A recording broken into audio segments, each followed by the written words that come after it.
Ma mère, elle était très touchée que je refasse ce travail, que je reprenne en fait le truc de son père. Elle m'avait envoyé ça et je trouve ça magnifique. Je trouve que cette phrase est vraiment magnifique. Les produits d'un artisan enrichissent la vie. Chaque objet fait à la main est comme un message de son auteur, il contient de la vie.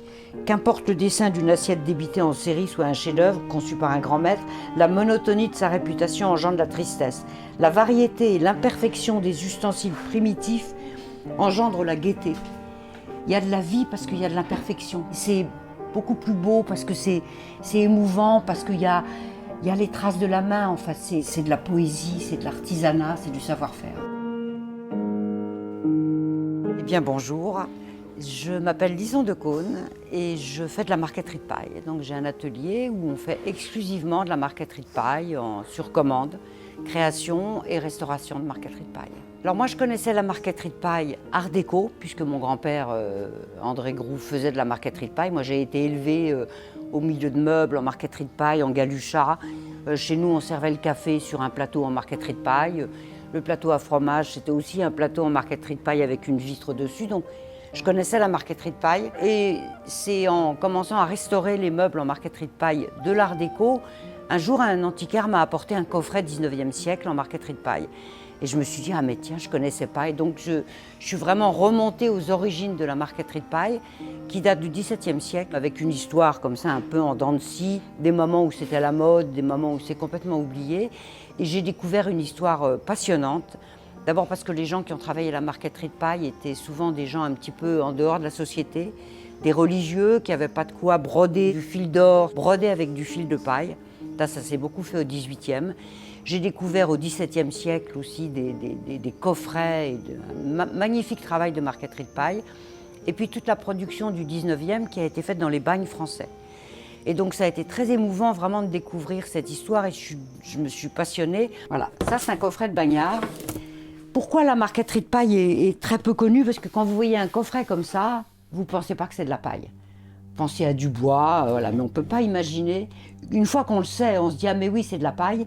Et moi, j'ai souvent, au début, je faisais beaucoup de visites, j'ouvrais mon atelier. Et les gens venaient, je leur montrais et ils disaient « ah mais oui, mais ma grand-mère avait un coffret comme ça en marqueterie de paille que lui avait offert son père ou son grand-père ».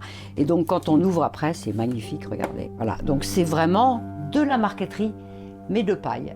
Et ça, c'est les couleurs du 19e. Ce coffret, il date quoi, 1840, 1860. Et ces couleurs incroyables, hein. Vous avez vu la filette.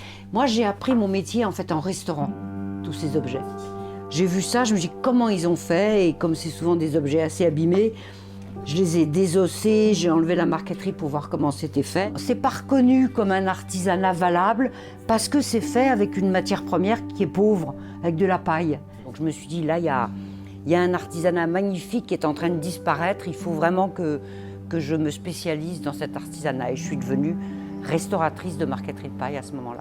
Il a fallu vraiment se battre et y croire pour montrer la beauté de cet artisanat. Et puis petit à petit, à force d'avoir des articles sur la restauration, petit à petit, il y a les décorateurs qui s'y sont intéressés, toujours en surfant donc, sur la mode de l'art déco.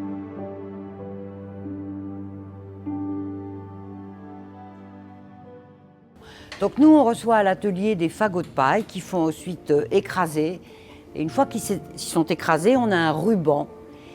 Et avec ce ruban qu'on va coller bord à bord sur des plateaux, des meubles, du mobilier, des tables. Et le processus de création, c'est d'abord de savoir ce qu'on va faire, comment on va disposer cette paille. Donc on fait des croquis, on fait des dessins. Une fois qu'on a choisi le dessin, on va choisir les couleurs, parce que j'ai une 60aine de couleurs aujourd'hui de marqueterie de paille. Et puis on dessine sur le meuble la façon dont on veut poser la paille. Et la grande qualité de la paille, en fait, c'est la façon dont elle réagit à la lumière. Parce qu'on pose la paille dans des directions différentes. La lumière va accrocher sur la paille de façon très différente. La première qualité d'un marketeur, c'est de savoir comment disposer sa paille au mieux.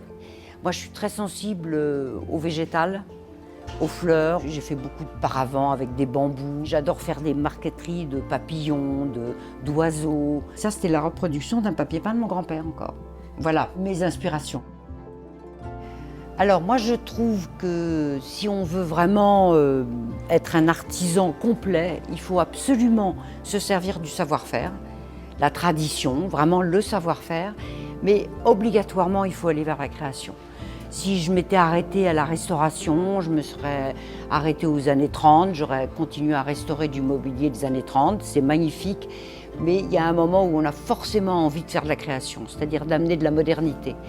Et je crois que c'est ça aussi qui fait la réputation de l'atelier, c'est que en partant de ce savoir-faire, on va vers l'innovation. Et on fait beaucoup de collaborations aujourd'hui. On fait de la marqueterie de plumes sur de la paille, on brode sur de la paille. Et ça, c'est Pauline qui a beaucoup d'idées aussi, de toujours pouvoir proposer aux clients des choses qu'ils ne verront nulle part ailleurs.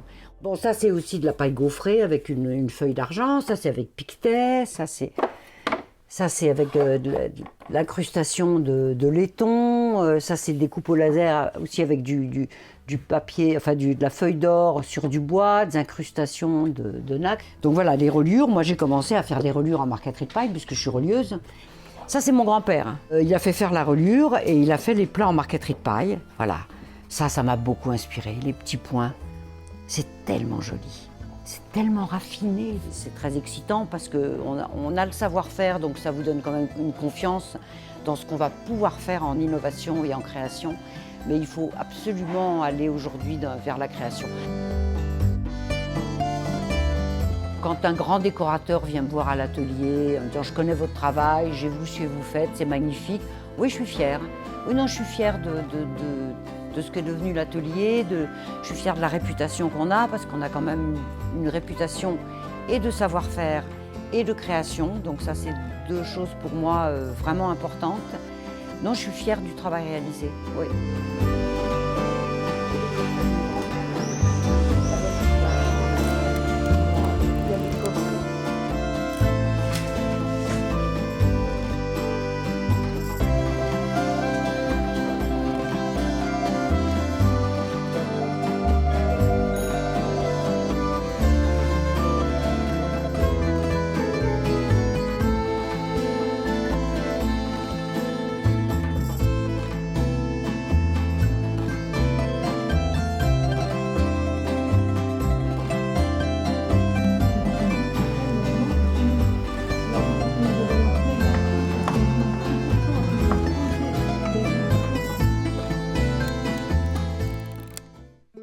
On gratte beaucoup la paille, surtout quand on fait de la restauration.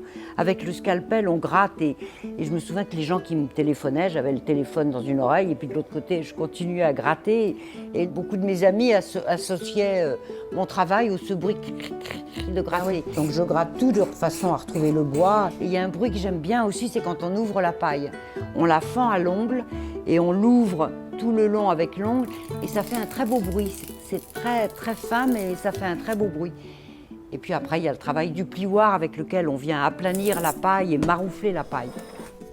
On ne prend pas la peine de reposer l'outil calmement, on le jette pour gagner du temps. On a gagné beaucoup de temps, voilà, je prends un, je me sers de ça, je le jette, j'en prends un autre, je le jette, voilà. C'est les bruits de l'atelier, ça, les outils qu'on lâche. Tout ce bruit des bottes de paille parce qu'on cherche, on veut la bonne taille, on veut la belle qualité, donc on farfouille beaucoup dans nos bottes de paille écrasées. Si je devais tout laisser, quelle horreur, je prendrais mes outils. Je prendrais mes scalpels, mes plioirs. C'est mes outils de reliure que j'ai transformés pour être des outils de marqueterie de paille, puisqu'il n'y avait pas d'outils de marqueterie de paille. Parce qu'avec ça, je peux faire pas mal de choses quand même. Peut-être une petite botte de paille, mais des outils, oui, parce que c'est quand même... c'est la prolongation de la main, puis un petit plateau de mon grand-père en marqueterie de paille, juste pour me souvenir de ma vie passée.